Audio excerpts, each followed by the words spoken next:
नमस्कार। साहित्य कला और संस्कृति की पहली ऑनलाइन वीडियो पत्रिका ताना बाना में आपका स्वागत है। मैं हूं मुकेश कुमार। दोस्तों, अच्छा साहित्य और तमाम कलाएं हमारे अनुभवों और समझ के दायरे को बढ़ाते हैं, हमारी संवेदनाओं को गहरा और जीवन को समृद्ध करते हैं। जाहिर है कि बेहतर कल के लिए ये समाज के हर हिस्से, हर वर्ग तक पहुंचे, ये बेहद जरूरी है। लेकिन हजार तरह के भेदभाव वाले समाज में क्या ये संभव है? अगर संभव नहीं है, नहीं दिखता है, तो इसे कैसे संभव बनाया जाए, इस पर विचार करने का आग्रह करते हुए पेश है आज का ताना बाना। आज ताना बाना में आप देखेंगे हिंदी को हिंदुत्व से कैसे बचाया जाए, इस मुद्दे पर एक बहस में हिस्सा ले रहे हैं वीरेंद्र यादव, प्रोफेसर अपूर्वानंद और प्रियदर्शन। वरिष्ठ कवि एवं चिंतक अशोक वाजपेयी आज अपने स्तंभ दूसरी आवाज में बात करेंगे कला और साहित्य से उदासीन हिंदी के मध्य वर्ग की।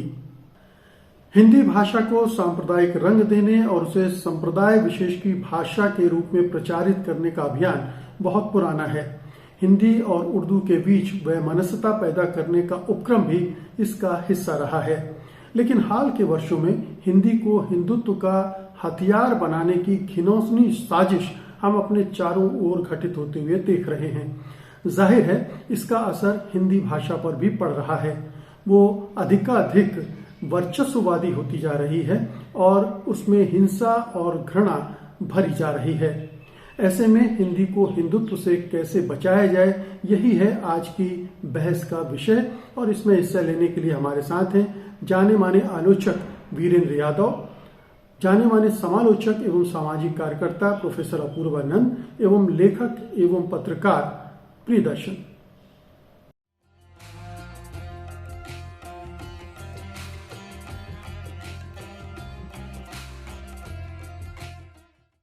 ताना बाना में आप सबका स्वागत है। वीरेंद्र जी, पहला सवाल आपसे है। ये हाल के समय में हिंदी, हिंदू, हिंदुस्तान काफी गूंज रहा है। हम देख रहे हैं कि हिंदी भाषा ज्यादा आक्रामक होती जा रही है, हिंसक होती जा रही है, उसमें घृणा का पुट पड़ता जा रहा है। ये मीडिया की बदौलत भी है और राजनीति की बदौलत भी है। ये जो हिंदी का स्वरूप बदल रहा है, हिंदी का जो मिजाज बदला जा रहा है, और कहा जा रहा है कि ये हिंदुत्व का असर है जो हमारे समाज में इन दिनों उभार पर है। आपको क्या लगता है किस तरह से हिंदी पर हिंदुत्व का खतरा मंडरा रहा है? मुकेश जी, जिस तरह से इन दिनों मतलब हिंदी पर और हिंदू समाज पर और हिंदी समाज पर एक उग्र आक्रामक हिंदुत्व की कब्जेदारी बढ़ती जा रही है, क्यों तो उसका असर जो है हिंदी भाषा पर भी पड़ रहा है, हिंदी के पत्र पत्रिकाओं पर भी पड़ रहा है और हिंदी मीडिया पर भी पड़ रहा है। तो मैं इसका सीधा रिश्ता तो आज की जो राजनीति है, जो आक्रामक हिंदुत्ववादी राजनीति है, उससे ही जोड़ता हूं। और देखिए, एक सार्वजनिक क्षेत्र बनता है, पब्लिक स्फीयर बनता है। तो जो हिंदी का पब्लिक स्फीयर है, हिंदी के पब्लिक स्फीयर में जो संवाद है, जो बातचीत है और जिस तरह की एक अनगूंज है, उसका सीधा असर भाषा पे पड़ रहा है। भाषा हिंसात्मक हो रही है और राजनीति इस समय का एक, जिसे कहा जाए, केंद्रीय विचार है। और उस राजनीति में भी जो हिंदुत्ववादी राजनीति है, उसका बोलबाला है और वैकल्पिक राजनीति या वैकल्पिक विचार की अनुपस्थित है। और दुर्भाग्यपूर्ण स्थिति यह है कि आज हमारे सामने जो संवाद के जो माध्यम है, पत्रिकाएं हो या समाचार पत्र हो या जिसे मीडिया, जिसे अब गोदी मीडिया ही हिंदी मीडिया को कहा जाने लगा है, ये सारा मीडिया एक रंग में रंग गया है।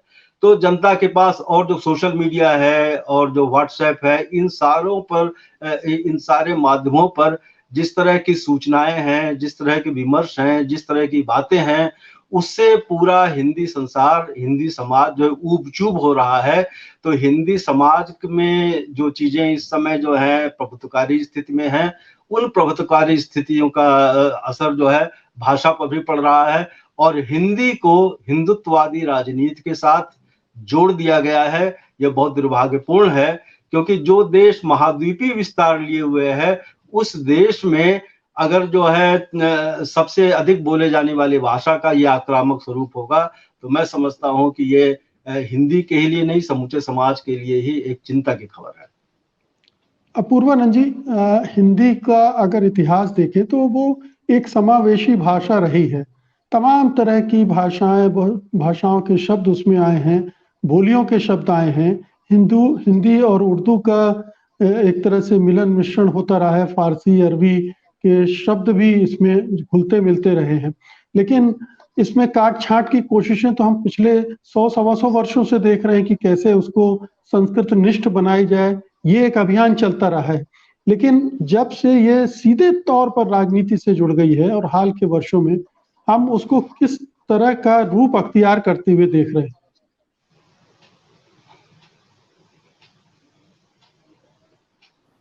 आपने 100-125 साल के इतिहास की बात की और वो ठीक है। दरअसल जैसे खड़ी बोली हिंदी और देवनागरी में लिखी जाने वाली खड़ी बोली हिंदी के आंदोलन का इतिहास यदि हम याद करें तो हिंदी में धंसी हुई सांप्रदायिकता की जड़ को भी हम देख सकते हैं। यह आरंभ से ही हिंदी में था, क्योंकि देवनागरी लिपि में हिंदी खड़ी बोली हिंदी का आंदोलन उर्दू विरोध पर आधारित था। आप जिन्हें हिंदी नए चाल में ढली भारतेंदु हरिश्चंद्र, अगर हिंदी के आधुनिक हिंदी के निर्माताओं में से एक भारतेंदु को देखें, वे स्वयं उर्दू में रसा तखल्लुस से कविताएं लिखते थे, लेकिन उर्दू को लेकर जिस जुबान का उन्होंने इस्तेमाल किया है वह नितांत ही असभ्य भाषा कही जाएगी। तो अगर उस आरंभिक दौर को भी हम देख लेंगे और बाद में भी, तो एक खुली सांप्रदायिकता है और एक सांप्रदायिक दुविधा है जो हिंदी में बनी हुई है। वह कभी भी खत्म नहीं हुई और उसमें एक विरोधी हमेशा सामने रहा। वह विरोधी कभी उर्दू थी और उर्दू कभी भी खत्म नहीं हुई। आज तक उर्दू विरोधी के रूप में मौजूद है, यानी उसको जब तक समाप्त ना किया जाए हिंदी की सत्ता स्थापित नहीं होती है। फिर अंग्रेजी है जिसको एक विरोधी के रूप में रखा गया और उसमें समाजवादियों ने काफी भूमिका निभाई। तो हिंदी को हमेशा एक ऐसे भाव से भरा गया जैसे उसके साथ नाइंसाफी हो रही है, अन्याय हो रहा है, उसको उसका प्राप्य नहीं मिला है और उसको किसी और को हटाकर अपना प्राप्य स्थापित करना। तो एक समय उर्दू थी, दूसरे समय अंग्रेजी थी। और जो हिंदी आंदोलन चला, अगर आप 30 के दशक को याद करें, जब, और ये विडंबना की बात ही है कि सी राजगोपालाचारी ने हिंदी को अनिवार्य किया था उस वक्त, जिसको लेकर आंदोलन खड़ा हो गया था। और बाद में सी राजगोपालाचारी ही हिंदी के विरोधी हुए और उन्होंने कहा हिंदी नेवर, इंग्लिश एवर, है ना। तो स्वतंत्रता के बाद जो हिंदी को इस रूप में पेश करने की कोशिश की गई कि यही एक भाषा है जो राष्ट्र को बांध सकती है, उसने भी हिंदी में एक आप कहें प्रभुत्व का अहंकार भर दिया। तो ये सारी चीजें मिलकर हिंदी के इस सार्वजनिक स्वभाव का निर्माण करती हैं, जिसमें दूसरी चीजें भी और आगे हम उन पर बात कर सकते हैं। लेकिन यह जिम्मेवार है हिंदी के उस उग्र आक्रामक स्वभाव के लिए जिसकी चर्चा अभी वीरेंद्र जी ने की। जी, प्रियदर्शन जी, एक तो ये जो हिंदी को लेकर ये रुख रहा है कि उसकी वर्चस्व बने हिंदुस्तान में, दूसरी भाषाओं पर वो भारी पड़े। एक तो ये ठीक है, समाजवादी भी उसमें जुड़े रहे हैं, लेकिन हाल के वर्षों में ये जो हिंदुत्व ने इसको अपनाया है और हिंदुत्व ने इसको अपने ढंग से इस्तेमाल करना शुरू किया है, मतलब उनके नारे में ही शामिल है हिंदी, हिंदू, हिंदुस्तान। ये जो फार्मूला है उनका, वो हिंदी को कैसे बदलता है? हिंदी को किस तरह से बदलता है? मुकेश जी, असल में हिंदी हिंदू हिंदुस्तान का नारा तो पुराना पड़ चुका। अब ये सच है कि आज उस नारे की परिणतियां अपने सर्वाधिक विकृत रूप में हमारे सामने है।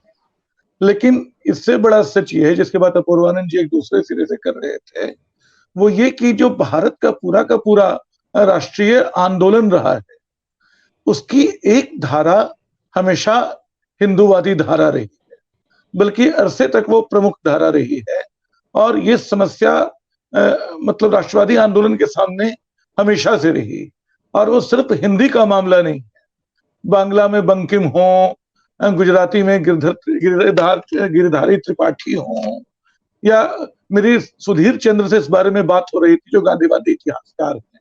उन्होंने 19वीं सदी के भारतेंदुकालीन साहित्य पर बहुत काम किया है।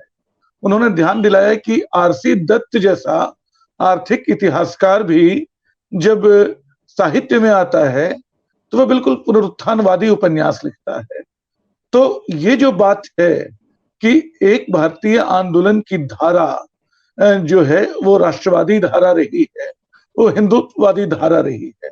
एक संकट ये है, राजनीति के स्तर पे जो जनसंघ की राजनीति थी, जिसका सबसे विकृत रूप आज हम देखने में, फिर रिपीट कर रहा हूं, बल्कि मुझे याद आता है कि 90 के दशक में जब अयोध्या का आंदोलन चल रहा था और लाल कृष्ण आडवाणी उसके शिखर पर थे, और जब बीजेपी की सरकार बनी थी तो आडवाणी जी ने खुद कहा कि भी हिंदी को थोड़ा दबाओ, क्योंकि उनको लगता था कि दक्षिण भारत में बीजेपी को फैलने की जरूरत है और वहां हिंदी को लेकर हम नहीं जा सकते हैं।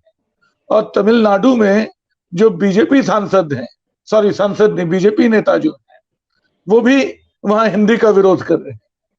तो ये जो पूरे मध्य वर्ग का जो पूरा मामला है, वो अचानक हिंदूवादी हो उठा है। वो बहुत बुरे ढंग से एक सांप्रदायिक राजनीति की जद में आ गया है। बल्कि कई बार मुझे लगता है कि इस राजनीति को, जो हिंदीवादी और हिंदूवादी राजनीति है, इसको शायद सबसे कारगर प्रतिरोध अगर मिला है तो हिंदी साहित्य की परंपरा से मिला है। प्रेमचंद से लेकर आज तक हमारे पास बहुत सारे लेखक ऐसे हैं जिन्होंने सांप्रदायिकता के खिलाफ बिल्कुल मोर्चा लगाया है। एक दूसरी बात इसमें मैं जोड़ना चाहूंगा, जो मुझे थोड़ी सी आशा की किरण जिसमें दिखाई पड़ती है। आप देखिए कि हिंदी पहले से अपर कास्ट की भाषा रही, बल्कि एक दौर में अंबेडकर ने कहा था कि अगर तुमको हिंदुस्तान में बचना है तो अंग्रेजी पढ़ो। अंग्रेजी उनके हिसाब से टाइग्रेस मिल्क था, बाघिन का, शेरनी का दूध, कि बाघिन का दूध तुम पियोगे तो तुमको कोई हिंदुस्तान में हाथ नहीं लगा पाएगा। ये सच है। धीरे धीरे हम पा रहे हैं कि पूरा का पूरा मध्य वर्ग हमारा हिंदी से अंग्रेजी की ओर शिफ्ट हो रहा है। हिंदी लगातार बोली की तरह बची रह जा रही है। उसमें सबसे गंदे नारे लगाए जा रहे हैं, उसमें सबसे अलगाववादी नारे लगाए जा रहे हैं। उम्मीद कहां से बनती है? जिन आदिवासी दलित घरों में पहली बार बच्चे स्कूल जा रहे हैं, जहां पहली बार कॉलेज से निकले लोग साहित्य लिख रहे हैं, वहां आप देखेंगे कि हिंदी और भारतीय भाषाएं, उनकी भूमिका थोड़ी बदली हुई है। तो ये हिंदुत्व की जो गली है, उसमें ये जो दलित या आदिवासी सेंधमारी अगर कभी संभव हुई, जो धीरे धीरे हो रही है।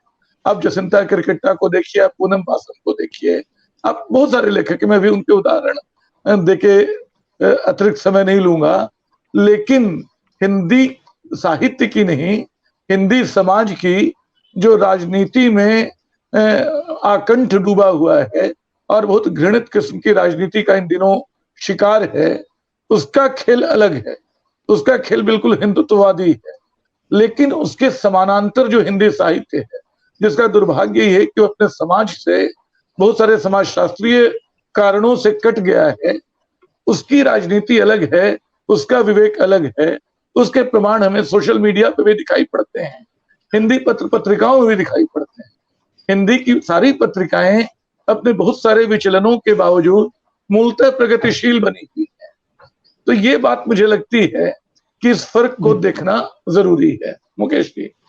जी वीरेंद्र जी, क्या अभी अपर कास्ट की बात की प्रियदर्शन जी ने, और ये भी माना जाता है कि चूंकि हिंदुत्व का झंडा बरदार ब्राह्मण वर्ग और अपर कास्ट है, तो क्या ये उनके उभार के साथ बढ़ रहा है क्योंकि इन वर्गों की, चाहे वो दूसरे संप्रदाय के लोगों हों, उनसे बड़ी प्रतिस्पर्धा रही है या उनके प्रति उनके मन में बड़ा द्वेष और वैमनस्य रहा है, वो निकल के आ रहा है और हिंदी भाषा में बोल रहा है।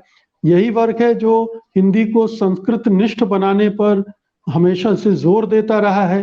क्या पूरे एक राजनीति के ऊपर, शीर्ष पर इन वर्गों के, इन जातियों के आने का जो नतीजा है वो हिंदी में देख रहे हैं? दरअसल यह जो हिंदी की जो वर्तमान स्थिति है और जिस समस्या से हम लोग घिरे हुए हैं, मैं समझता हूं कि स्वाधीनता आंदोलन के दौरान हमारा जो नेतृत्व था उसने इस बात को समझा था। इसीलिए गांधी ने हिंदुस्तानी की बात की, नेहरू ने हिंदुस्तानी की बात की, प्रेमचंद ने भी हिंदुस्तानी की बात की। तो वो हिंदुस्तानी के माध्यम से समूचे देश में एक जो है भाषा के स्तर पर एक संवाद की स्थिति पैदा करना चाहते थे, रखना चाहते थे। और उन्हें इस बात का एहसास था कि अगर सारे देश में अगर एक जो है भाषा के स्तर पर किसी तरह की एकता कायम की जा सकती है तो आम फहम भाषा में ही की जा सकती है। वो आम फहम भाषा जो है हिंदुस्तानी होगी। लेकिन उसी दौर में उस हिंदुस्तानी भाषा का विरोध किया गया। संविधान सभा की अगर बहसों को हम लोग देख लें तो संविधान सभा की बहसों में बहुत साफ है कि संस्कृत निष्ठ भाषा अपनाई जाए और इसका एक शुद्धिकरण, यानी कि हिंदी का एक शुद्धिकरण किया जाए और उसमें उर्दू के शब्दों का जो है को हटाया जाए, निकाला जाए।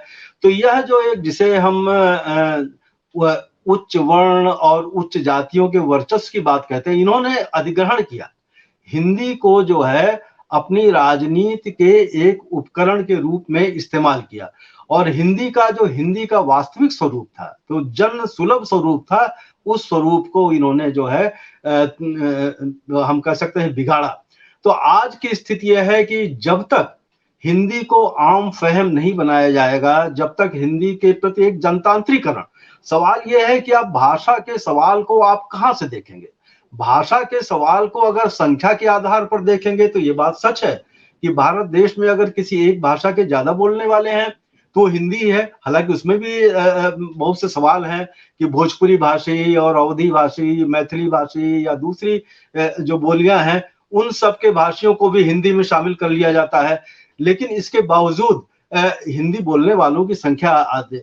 तो सवाल यह है कि बहुसंख्या के आधार पर जिसे आज बहुसंख्यकवाद का जो बोलबाला है, तो बहुसंख्यकवाद का जो बोलबाला है वह जो है चलेगा, या एक जनतांत्रिक जो अवधारणा है, एक जो सर्वसहमति से जो है एक जनतंत्र को चलाए जाने की जो बात है, तो मैं समझता हूं कि आज जो है जनतंत्र और बहुसंख्यक, जिस तरह बहुसंख्यकवाद का खतरा है उस तरह भाषा में भी बहुसंख्यकवाद का खतरा है। तो आज जो है, मैंने जैसे पहले भी कहा कि राजनीतिक उपकरण के रूप में, राजनीतिक हथियार के रूप में हिंदी को ढाला जा रहा है, यह एक चिंता की बात है। और सीधी सी बात यह है कि अगर हिंदी को जो है मतलब दक्षिण भारत के लोगों में यह भावना जानी है कि इस देश में एक भाषा से संवाद की स्थिति बननी चाहिए, तो दक्षिण भारत को या बंगाल को या दूसरी जगहों पर यह नहीं लगना चाहिए कि हमारे ऊपर ये भाषा थोपी जा रही है। हमने देखा कि पाकिस्तान क्यों टूटा, बांग्लादेश का जो निर्माण हुआ वो भाषाई अस्मिता के आधार पर हुआ। तो भाषा को लादने की, उर्दू को वहां लादने की कोशिश की गई। अब देखिए, ईमानदारी की बात होनी चाहिए। आज हम जिस उत्तर प्रदेश में मैं बैठा हुआ हूं, तो उस उत्तर प्रदेश में उर्दू जो है इस राज्य की दूसरी भाषा है। लेकिन उर्दू की स्थिति क्या है? पिछले कुछ वर्षों में उर्दू को सार्वजनिक जीवन से अदृश्य कर दिया गया। लखनऊ के जिला मजिस्ट्रेट के बंगले पर अब दो भाषाएं, पहले जो है उर्दू में भी उसका नामपट होता था, हिंदी में भी होता था, अंग्रेजी में भी होता था। अब उसका उर्दू का नामपट गायब कर दिया गया है। उत्तर प्रदेश का सूचना और जनसंपर्क विभाग जो है अपनी जो प्रेस बुलेटिन है, अब प्रेस बुलेटिन अपनी संस्कृत में भेजने लगा है। संस्कृत का कोई अखबार नहीं छपता, संस्कृत की कोई पत्रिका नहीं छपती, लेकिन वो संस्कृत में न्यूज बुलेटिन बनाई जाने लगी है। तो संस्कृत की न्यूज बुलेटिन कहाँ जाती हैं? और हिंदी के अनुवादकों की भर्ती नहीं हो रही है, हिंदी के अध्यापकों की भर्ती नहीं हो रही है।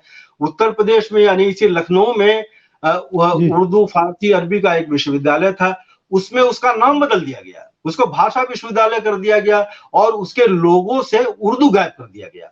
तो यह जो एक जिसे हिंदूकरण हो रहा है, हिंदी मतलब एक हिंदी के नाम पर जो हिंदूकरण हो रहा है, इसने शक सुबह का वातावरण बना हमारे प्रदेश में बनाया है और समूचे देश में बनाया है। तो इसमें एक नियत की बात है कि नियत में खोट है और जब तक वो नियत नहीं की जाएगी तब तक तमिलनाडु में भी विरोध होगा, केरल में भी होगा, कर्नाटक में भी होगा। यह अनायास नहीं है कि हमारे गृह मंत्री महोदय समय समय पर जो है किसी समिति का हवाला दे करके कोई बयान दे देते हैं कि जो है अलग अलग प्रदेशों के लोगों को हिंदी में ही बात करनी चाहिए। एक शक का वातावरण बनता है इससे। सवाल यह है कि दो प्रदेशों के लोगों पर यह क्यों थोपा जाए कि आप हिंदी में ही बात करेंगे, जब हिंदी में ही बात करने की बात आएगी और हिंदी भाषा को समृद्ध नहीं बनाया जाएगा। यानी केंद्रीय संस्थानों में जो है शिक्षा का माध्यम बताया जा रहा है, IIM में, IIT में या दूसरे या एम्स में भी कि जो है हिंदी माध्यम अपनाया जाए। क्या हिंदी को सक्षम बनाया गया है इसका? तो एक समूचा एक जिसे कहा जाए कि एक समग्र सोच जो होनी चाहिए उसका विकास नहीं हो रहा है। जी, तो ये कुछ ऐसे पहलू हैं जो इस प्रसंग से जुड़े हुए हैं, लेकिन थोड़ा-सा हम इसको और फोकस करना चाहते हैं पूर्वानंद जी। जो हिंदी भाषा का मिजाज बदला है, जिस आक्रामकता, जिस हिंसा या जिस नफ़रत की बात की जा रही कि हिंदी भाषा में वो बढ़ गई है, उसको कैसे चिन्हित करते हैं आप? कहाँ-कहाँ आपको लग रहा है कि ये चीज़ें बढ़ी हैं, अनुपात से ज़्यादा हो गई? देखिए, हमारे मित्रों ने जो बातें कही हैं उनसे काफ़ी कुछ स्पष्ट हो गया है। एक चीज़ हिंदी में हमेशा से रही है, शुरू से, जिसे मैं बार-बार कह रहा हूँ, देवनागरी लिपि में खड़ी बोली हिंदी। इसको याद रखना ज़रूरी है क्योंकि इधर मैं पिछले कुछ दिनों से मेरे पास इस तरह की खबरें आ रही हैं कि उत्तर पूर्व के राज्यों में, मिजोरम हो या दूसरे राज्य हों, उनमें नागरी लिपि सम्मेलन हो रहे हैं। ये बहुत दिलचस्प है कि नागरी लिपि सम्मेलन हो रहे हैं और उसमें हिंदी वाले बढ़ चढ़कर हिस्सा ले रहे हैं। कुछ रोज पहले आपको याद होगा गृह मंत्री ने कहा था कि उत्तर पूर्व में बल्कि सारे राज्यों को एक दूसरे से हिंदी में बात करनी चाहिए और उन्होंने उत्तर पूर्व में जाकर कहा था कि यहाँ हिंदी के शिक्षकों की बहाली होगी, हिंदी के लोगों की बहाली होगी। तो ये मसला इतना सीधा नहीं है, यह मसला संसाधनों से जुड़ा हुआ है, आर्थिक रोजी रोटी के सवाल से जुड़ा हुआ है। अगर राज्य एक भाषा को संपोषित करता है, अगर एक राज्य एक भाषा में संसाधन लगाता है, एक भाषा के लिए वो वादा करता है कि हम नौकरियां पैदा करेंगे, हम शिक्षकों की पैदा करेंगे, अनुवादकों की पैदा करेंगे, तो बाकी भाषाओं का क्या होता है? एक तो यह है।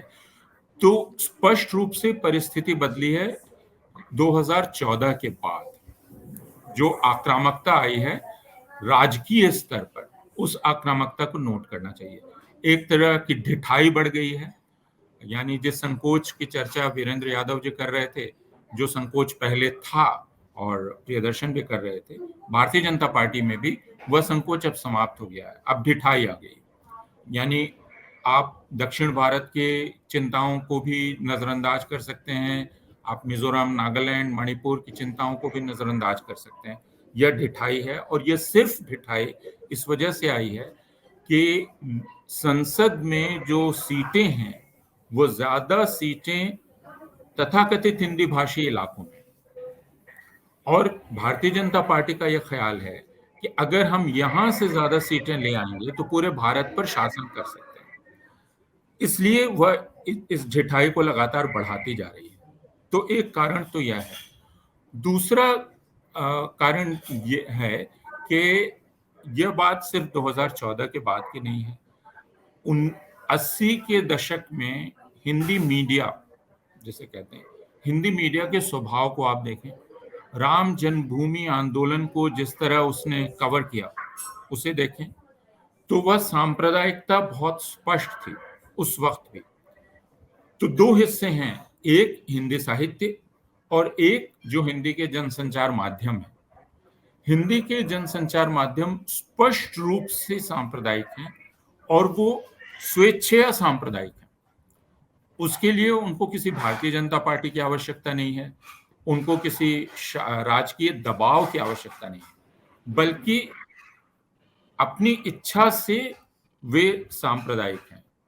और इसलिए मैंने कहा कि हम 80 के दशक के कवरेज को याद करें, जो हिंदी मीडिया का कवरेज था। तो एक तो राजकीय स्तर पर जो दबाव पड़ा है, दबाव बढ़ा है और सारे साधन हाथ में आ गए हैं, इनसे जो तथाकथित हिंदी भाषी इलाके हैं उनके लोगों को एक भ्रम उनमें ताकत का दिया जा रहा है। यह भ्रम क्या है? हम संयुक्त राष्ट्र की भाषा बना देंगे हिंदी को। हिंदी दुनिया की तीसरी सबसे बड़ी बोली जाने वाली भाषा है। तो एक झूठी ताकत का एहसास लोगों को दिया जा रहा है, एक तरह का इंजेक्शन दिया जा रहा है, और यह बहुत जरूरी है जिससे उनको लगता रहे कि वे दुनिया में ताकतवर होते चले जा रहे हैं। हिंदी पर पैसा दिया जाएगा, हिंदी को सबके ऊपर किया जाएगा, आदि आदि। और हिंदी दुश्मनों से घिरी हुई है, यह ख्याल बार बार करना कि हिंदी चारों तरफ दुश्मनों से। इसलिए जब दक्षिण भारत के राज्य विरोध करते हैं तो हिंदी भाषी राज्यों की जनता को यह बतलाया जाता है, देखो तुम्हारे दुश्मन सक्रिय हो गए। तो उनके अंदर आक्रामकता और बढ़ाई जाती है, असुरक्षा और बढ़ाई जाती है। इसका कोई मानी हो उनकी जिंदगी के लिए, ऐसा नहीं है। यानी हिंदी क्या करती है उनकी जिंदगी में, यह सवाल कोई नहीं करता। हिंदी क्या कर रही है? तमिलनाडु के वित्त मंत्री ने ठीक ही एक बार कहा था, जिससे हिंदी के लोग फिर नाराज हो गए। उन्होंने कहा था कि भाई अगर आपको नौकरी करनी है, अगर आपको रोजगार चाहिए, तो आपको तमिल सीखनी चाहिए, आपको दूसरी भाषाएं सीखनी चाहिए। क्योंकि जो तथाकथित हिंदी भाषी इलाकों के लोग हैं उनको काम कहाँ मिलता है? उनको काम मिजोरम में मिलता है, उनको काम मणिपुर में मिलता है, उनको काम तमिलनाडु में मिलता है, उनको काम बंगाल में मिलता है। काम बिहार, उत्तर प्रदेश, मध्य प्रदेश में तो नहीं रह गया है। काम के लिए उन्हें बाहर जाना है, तो उन्हें अब दूसरी भाषाएं सीखनी है। हिंदी सीखकर तो आप अपनी आजीविका चला ही नहीं सकते। यह बात तो आईने की तरह साफ है कि हिंदी में रोजगार नहीं है, फिर यह झूठा दंभ किस बात का है? जी। लेकिन इस दंभ को हिंदी के जो अकादमिक विभाग हैं वे भी लगातार बढ़ाते हैं, क्योंकि हिंदी विभागों में जो सेमिनार होते हैं वे हास्यास्पद विषयों पर होते हैं। वैश्विक भाषा के रूप में हिंदी, इसका क्या अर्थ है? इसका कोई अर्थ नहीं है ना? भूमंडलीकरण की भाषा हिंदी, इसका क्या अर्थ है? कोई अर्थ नहीं है। कोई ये प्रश्न नहीं करता कि हम अब हिंदी इतनी भ्रष्ट कैसे हो गई है कि एक वाक्य हिंदी का कोई साफ सुथरा बोल नहीं पाता 3 अंग्रेजी के शब्दों के बिना। तो एक टूटी फूटी काम चलाओ हिंदी का इस्तेमाल बढ़ता चला जा रहा है। दूसरी तरफ हिंदी का दंभ बढ़ता चला जा रहा है, एक अक्षम भाषा बनती जा रही है और घमंड बढ़ता चला जा रहा है। इन बातों पर हम लोगों को ध्यान देना बहुत आवश्यक है। जी प्रियदर्शन जी, ये जो उग्रता की बात है हिंदी में, हमने देखा कि धीरे धीरे सार्वजनिक संवाद में इस उग्रता को मान्यता दे दी गई है। एक खास तरह की भाषा जिसमें गाली गलौज भी है, चाहे वो टीवी एंकर्स की भाषा हो, हमारे राजनीतिज्ञों की भाषा हो, उसने इसको स्थापित कर दिया। और जो संतुलित संयम भरी भाषा में बात करता है उसके लिए कहा जाता है कि इनके पास कम्युनिकेशन नहीं है, ये मासेस से कम्युनिकेट नहीं कर पा रहे हैं। तो आपको मासेस से कम्युनिकेट करने के लिए वो भाषा चाहिए जिसमें गाली गलौज हो, जुमलेबाजी हो, हल्कापन हो, सतही हो। ये जो हिंदी का रूप गढ़ा जा रहा है वो हिंदी को कहाँ ले जाएगा? एक तो इस रूप को मैं समझना चाहता हूं और दूसरा इसके नतीजों को। देखिए मुकेश जी, असल में हमारी बातचीत के 2-3 सिरे खुल गए। एक और सारे सिरे वैध हैं। एक बात तो यह कि हिंदी और भारतीय भाषाओं के बीच का रिश्ता है ना, ये बात बहुत पुरानी हो चुकी कि हिंदी की लड़ाई अकेली नहीं है और भारतीय भाषाओं से नहीं है। वो अंग्रेजी का जो विशेषाधिकार है इस देश में, उसका जो औपनिवेशिक पकड़ है, वर्चस्व है उसकी, उसने सारी भारतीय भाषाओं को विपन्न बना रखा है। जो आज हिंदी चल रही है, मराठी, बांग्ला भी चल रही है। और हिंदी का दूसरा संकट ये है कि हिंदी धीरे धीरे भाषा से बोली में बदलती जा रही है। आप ध्यान से देखिए तो एक समय जो खड़ी बोली थी वो पहले भाषा बनी, यानी तब ब्रज और अवधी भाषाएं थी। और इस बात को अक्सर मैं कहता हूं कि हम लोग स्कूलों में, घरों में भोजपुरी, मगही और मैथिली बोलते थे, स्कूलों में हिंदी बोलते थे। अब हुआ ये कि हम तमाम लोगों के बच्चे अंग्रेजी माध्यमों में पढ़ रहे हैं। वो स्कूल में अंग्रेजी बोलते हैं और घरों में हिंदी बोलते हैं। हिंदी ने बोली के रूप में क्षेत्रीय भाषाओं को, मातृभाषाओं को विस्थापित कर दिया और अंग्रेजी भाषा के रूप में हिंदी को विस्थापित कर रही है। तो आज हिंदी का जो फैलता हुआ बाजार दिख रहा है वो खराब टीवी चैनलों में, ओटीटी प्लेटफॉर्म्स पे, सिनेमा घरों में या बहुत थर्ड क्लास राजनीति में दिखाई पड़ रहा है। तो इस राजनीति का असर है क्योंकि कुछ हाँ, मैं ये कह रहा हूँ कि हिंदी के बहुत सारे संकट हैं, हिंदी बहुत सारे चैलेंजेस होंगे, हिंदी के दूसरे नहीं, मैं उसी पे आ रहा हूँ कि इसकी भाषा। मैं आज जो बात कर रहा हूँ ना, मैं आज ये जो हिंदी में जो नकारात्मकता आई है, जो उग्रता आई है और जिस तरह की हिंदी बन रही है, जिसको मान्यता दिलवाई जा रही है, वो क्या नहीं, है? मैं उसी तरफ आ रहा हूँ, जी। मेरा कहना है कि जब हिंदी भाषी इतिहास नहीं पढ़ेंगे, समाजशास्त्र नहीं पढ़ेंगे, भूगोल नहीं पढ़ेंगे, वो सिर्फ नेताओं की भाषा सुनेंगे या सिर्फ तीसरे दर्जे की फिल्में देखेंगे, तो उनके संस्कार सिर्फ वहीं से बन रहे हैं। उनको नेता बता रहा है कि गोली मारो सालों को, और वो नेता मंत्री बन जाता है। उनको लगातार एक जहर से लैस किया जा रहा है। हिंदी के जो बौद्धिक संसाधन थे वो सिमटते जा रहे हैं। ये इसका वास्ता पठन पाठन से भी है। हमें कुछ भी खोजना होता है हम अंग्रेजी में खोजते हैं। जब हम हिंदी बोलने निकलते हैं, मैं अपनी बात नहीं कर रहा हूं, मैं बात कर रहा हूं इस पूरे परिदृश्य की जिसमें हिंदी का आदमी अपने स्रोतों के लिए कहाँ जाता है। मोदी जी के पास जो दर्प और अहंकार की भाषा है, जो गौरव की मिथ्यापूर्ण भाषा है, उसको वही भाषा सहलाती है। वो हर मोर्चे पे पिट रहा है। वो भी कश्मीर में पिट रहा है, वो असम में पिट रहा है, वो महाराष्ट्र में पिट रहा है। उसकी आर्थिक हैसियत ऐसी नहीं कि खड़ा हो सके, तो उसको या तो मंदिर की भव्यता लुभाती है या मोदी जी के लंबे लंबे भाषण लुभाते हैं, उसमें उसको अपनी शक्ति फील होती है। लेकिन हालत क्या है कि सरकार की योजनाएं, सरकार स्मार्ट सिटीज बना रही है। स्मार्ट सिटी के लिए कोई हिंदी का शब्द उसके पास नहीं है, हमारे पास भी नहीं है। स्मार्ट सिटी के लिए कोई हिंदी का शब्द सोच लीजिए आपको नहीं मिलेगा। उसकी सारी योजनाएं इसी तरह, जो कोविड से लड़ाई के नाम पे सारे एफ और एस तैयार हुए, सब अंग्रेजी के थे। तो मामला यह है कि हिंदी के पास सिर्फ राजनीति की, गाली गलौज की, नफरत की वो शब्दावली बच जा रही है जो उसके नेता इस्तेमाल करते हैं। और इसी शब्दावली में यहाँ जो एक बड़ा बेरोजगार लुम्पेन एलिमेंट इकट्ठा हुआ है, उसको लगता है किसी से वो ताकत अर्जित करेगा। आप कुछ नहीं करते तो एक पत्थर मार दीजिए, शीशा तोड़ दीजिए, उससे आपकी ताकत का, आपके गरूर क्या परीक्षण होगा, वो आपको आपकी गाली आपके मोहल्ले में, आपके समाज में मान्यता दिलाएगी, वो आपको विधानसभा तक पहुंचाएगी। तो ये एक संस्कार विहीन, ये एक सांप्रदायिकता से लिथड़ी हुई भाषा असल में वहां की देन है, जो मैं फिर दोहरा रहा हूं कि साहित्य में इसका प्रतिकार हो रहा है। हालांकि फिर भी मुझे लगता है कि जितना होना चाहिए था दो स्तरों पे, सांप्रदायिकता के स्तर पे तो फिर भी हुआ, जो हमारी जातिवादी जकड़न है उसको तोड़ने के प्रति, उसको लेकर जो लिखा जा रहा साहित्य है, उसमें मैं वो ईमानदारी, वो व्यग्रता नहीं देखता हूं कि वो फासला भी मिटे, वो गैप भी खत्म हो। तो ये एक दुविधा है। जी वीरेंद्र जी, मैं अब अंतिम दौर में हूं और जो मूल प्रश्न है कि क्या हिंदी को हिंदुत्व से बचाया जाना चाहिए, बचाया जा सकता है?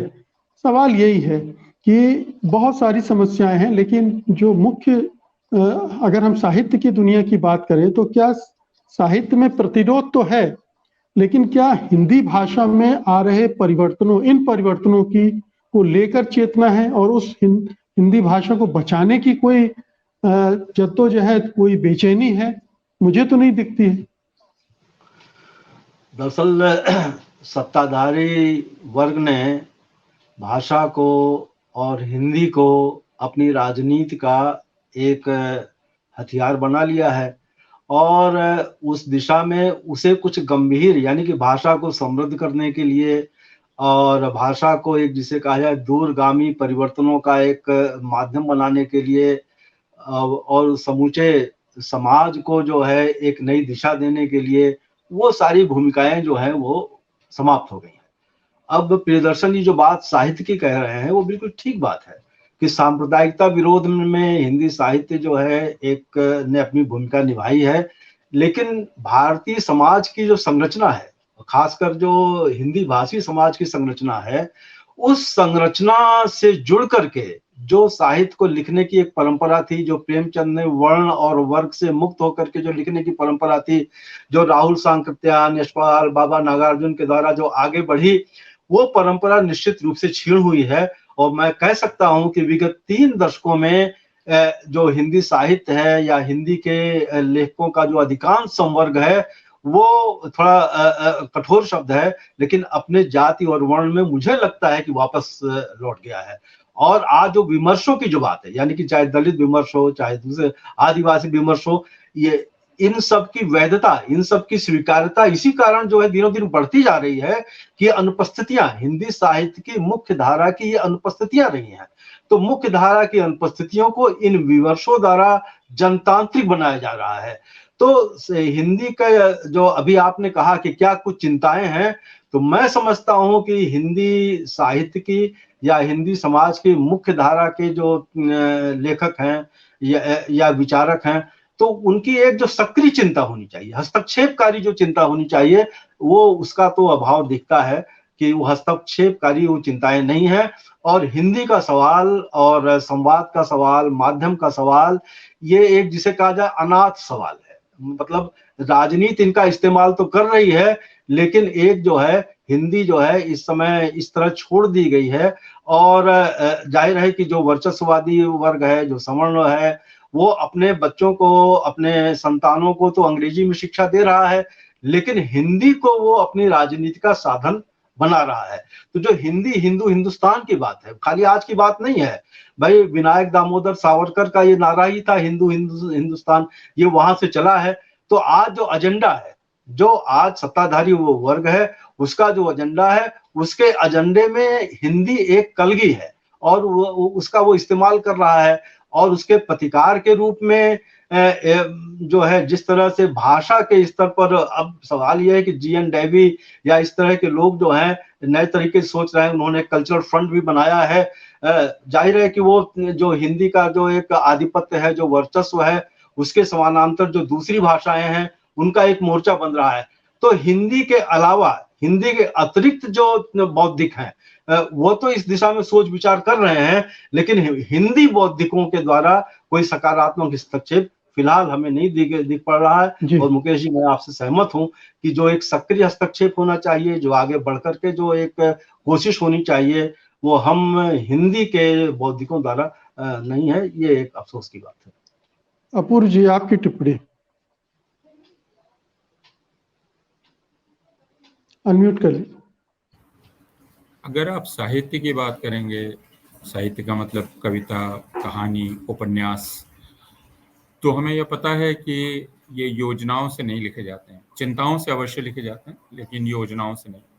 आपकी एक राजनीतिक योजना है, राजनीतिक आवश्यकता है, उसके वशीभूत न तो कविता लिखी जा सकती है, ना उपन्यास, ना दूसरी सृजनात्मक कोई रचना हो सकती है। और इसीलिए मैं कई बार अपने लेखक मित्रों से यह कहता हूं कि उपन्यास लिखने से बेहतर है कि वे रिपोर्ट लिखें, वे अपने समाज को देखें, समाज क्या है, समाज में किस प्रकार की प्रक्रियाएं चल रही हैं, तो वे जिसे कथेतर लेखन कहते हैं, वे कथेतर लेखन करें। फर्ज की आप ध्यान दीजिए, अरुंधति रॉय ने एक उपन्यास लिखा, उसे बुकर पुरस्कार मिल गया। उसके बाद अरुंधति रॉय ने बहुत लंबे अरसे तक कथेतर लेखन किया। उन्होंने गांव को जाकर देखा, उन्होंने अपने देश को समझने की कोशिश की। तो यह भी एक प्रकार से साहित्य का हिस्सा है और इसको हिस्सा बनाना चाहिए। लेकिन मैं यह नहीं मानता कि हिंदी से ये सारी चिंताएं गायब हैं।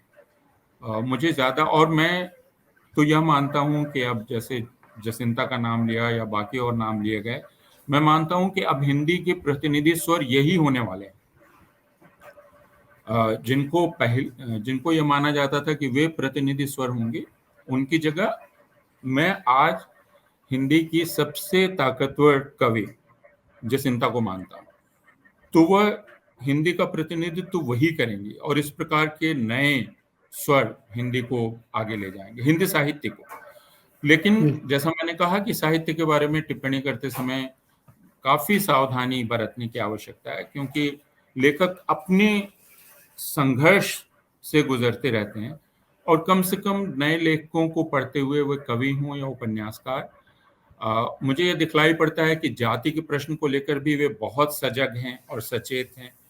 जेंडर के प्रश्न को लेकर भी वे बहुत सजग और सचेत हैं। सांप्रदायिकता के प्रश्न को लेकर तो हैं ही।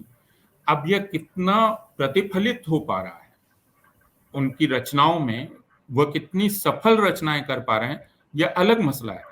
लेकिन वह संघर्ष देखा जा सकता है जो संघर्ष है, और चिंताएं देखी जा सकती हैं जो चिंताएं हैं, और वो निराशा भी देखी जा सकती है कि यह जो हम कर रहे हैं उसके बरक्स हिंदी का एक पूरा संसार है जो इन सबको विफल करने को खड़ा है, यानी हिंदी का संचार माध्यमों का संसार।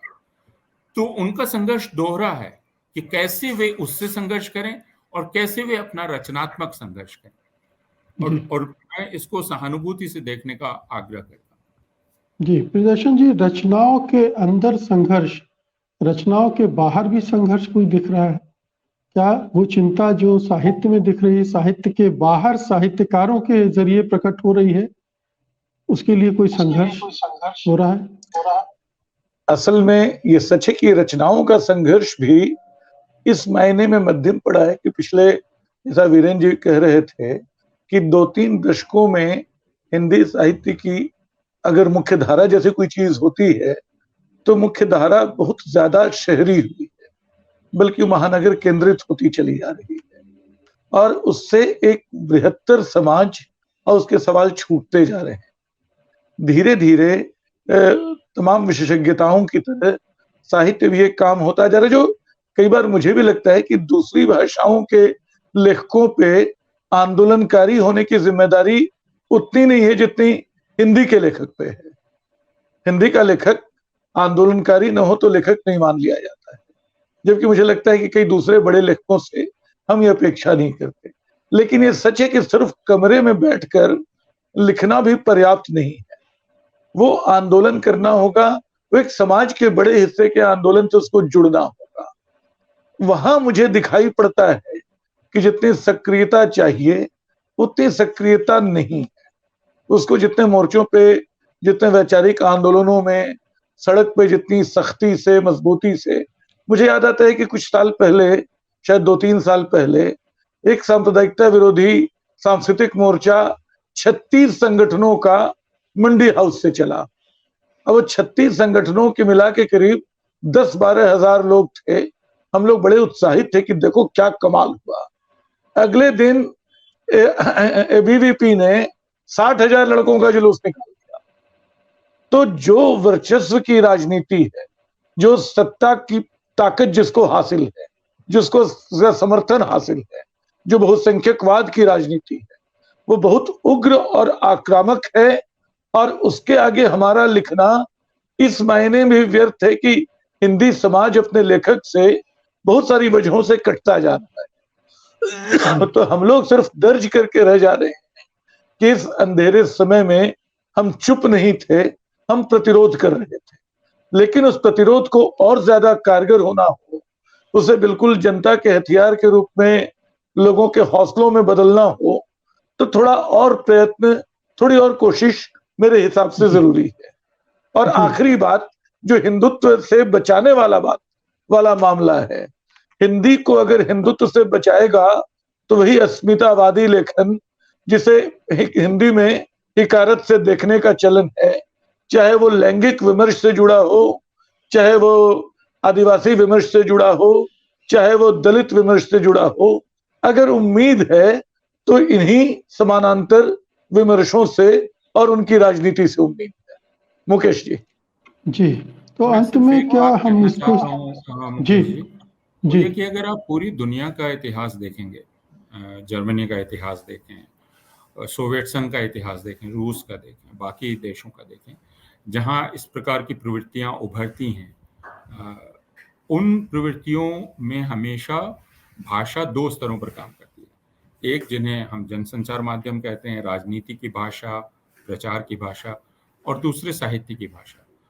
तो साहित्य हमेशा उन इतिहास से ही यह प्रमाणित है कि साहित्य हमेशा एक तरह से भाषा को सुरक्षित रखता है, प्रतिरोध को भी सुरक्षित रखता है।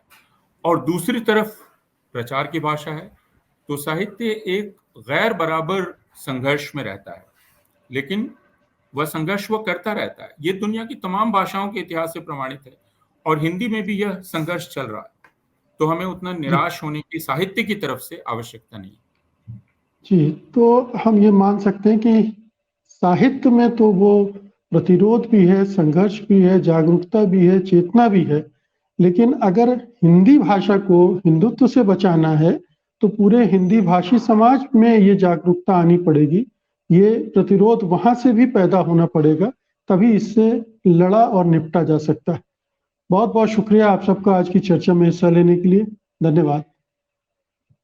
एक जमाना था जब हिंदी का मध्यवर्ग साहित्य और कलाओं से बहुत गहराई से जुड़ा हुआ था और उनके फलने फूलने में अपना योगदान भी दे रहा था, लेकिन हाल के कुछ दशकों में वो इन सब से उदासीन हो गया है। जाने माने संस्कृति कर्मी और वरिष्ठ कवि अशोक वाजपेयी का मानना है कि हिंदी अंचल में पसरते संकट की एक बड़ी वजह ये भी है। आइए देखते हैं उनका स्तंभ दूसरी आवाज।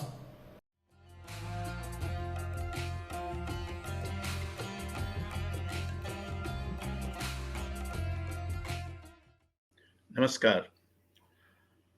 दूसरी आवाज में इस बार मध्यवर्ग और कलाओं के संबंध पर कुछ कहना चाहता हूं। हिंदी मध्यवर्ग पर, जो कि भारत का इस समय सबसे बड़ा मध्यवर्ग है और इसीलिए शायद सबसे निर्णायक मध्यवर्ग भी।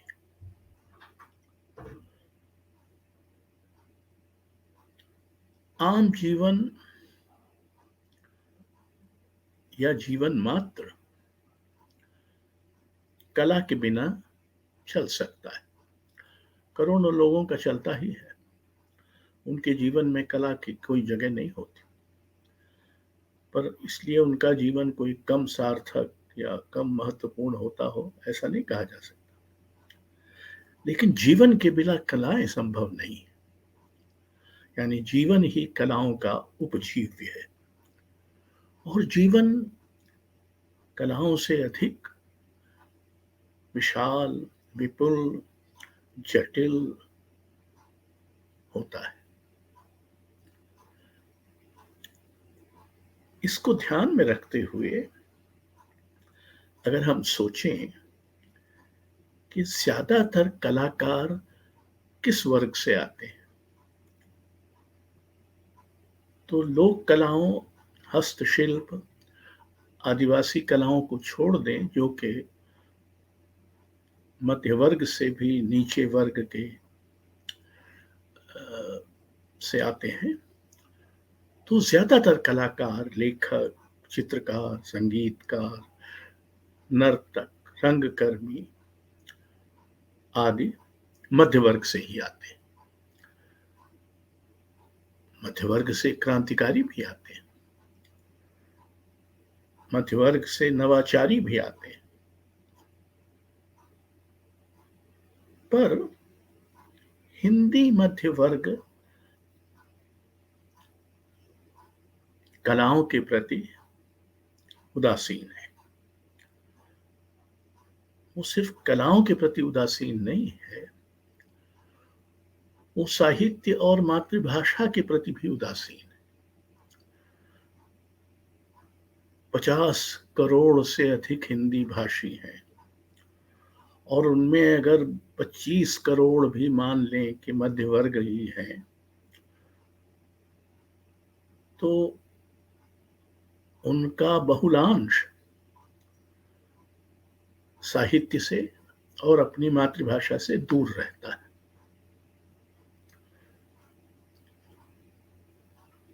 उसकी शास्त्रीय संगीत में, हालांकि उसके सारे घराने उत्तर भारत मुख्यतः हिंदी अंचल में रहे हैं, कोई दिलचस्पी नहीं है।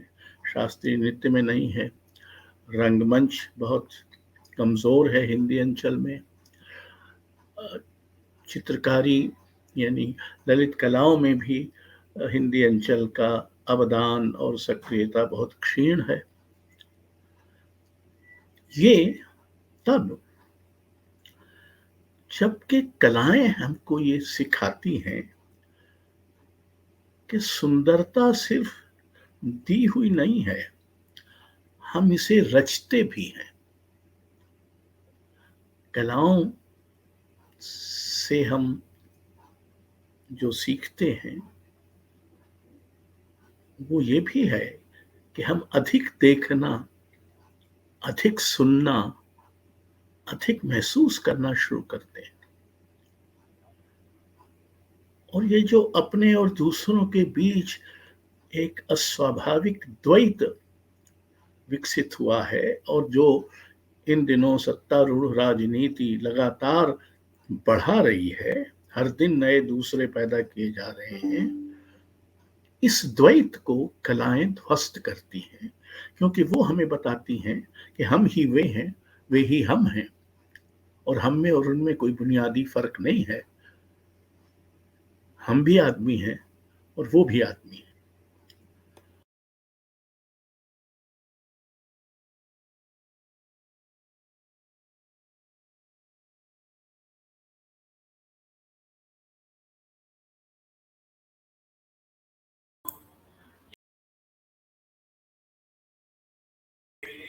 सर म्यूट हो गए आप। सर म्यूट हो गए आप। सर अनम्यूट कीजिए खुद को आप। हाँ, बीच थोड़ा सा पहले से ले लीजिए सर। अच्छा। 1 मिनट पहले से।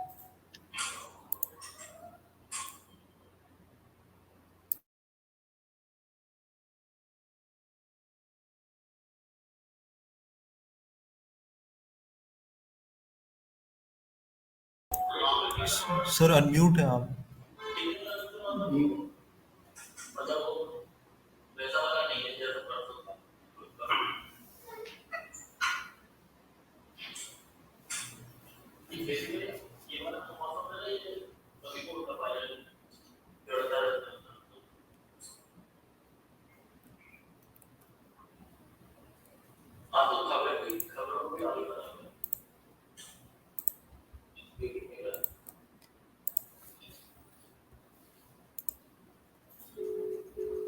राजस्थान में फिर बवाल होने वाला है। आवाज आ रही है सर? हाँ हाँ सर। अब ठीक है?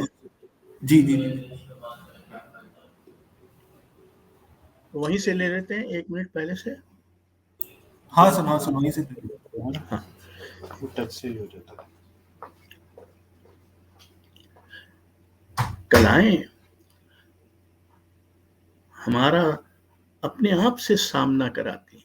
हम अपने आप से बचते हुए होते हैं ज्यादातर जिंदगी में। वो हमको अपने समय से जोड़ती हैं, समय की जटिलता को हमारे ध्यान में लाती हैं, और हमको समाज से जोड़ती हैं। ये जुड़ाव हमको अधिक मानवीय, अधिक नागरिक, अधिक लोकतांत्रिक बनाता है।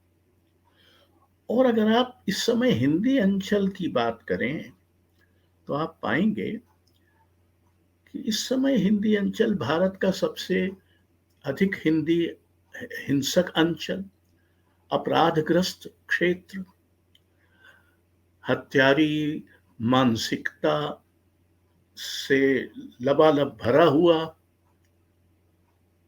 अंचल, घृणा फैलाने वाला और झूठ पर विश्वास करने वाला अंचल है। क्या हिंदी मध्य वर्ग में कलाओं के प्रति जो उदासीनता है वही कारण है कि हिंदी अंचल इस समय इस कदर पश्चगामी है? क्या उसकी जो हर दिन घटती सकल मानवीयता है वो इसी कारण है कि उसने अपने को कलाओं से, साहित्य से, उनके द्वारा हमको जो अधिक मनुष्य बनाया जाता है उस वृत्ति से दूर रखा है? मित्रों, ये सोचने की बात है, क्योंकि एक बड़ा भारी संकट हिंदी मध्य वर्ग पर छाया हुआ है और उसे शायद इसकी खबर तक नहीं। आज ताना बाना में बस इतना ही। आज का अंक आपको कैसा लगा हमें जरूर बताइएगा। हमें आपकी प्रतिक्रियाओं का इंतजार रहता है। आप अपनी प्रतिक्रियाएं हमें tanabaana@sathhindi.com पर भेज सकते हैं। और अब मुझे अनुमति दीजिए, अगले रविवार को रात 9 बजे मैं फिर हाजिर होऊंगा ताना बाना के नए अंक के साथ। तब तक के लिए नमस्कार। सत्य हिंदी का ऐप डाउनलोड करें गूगल प्ले स्टोर पर।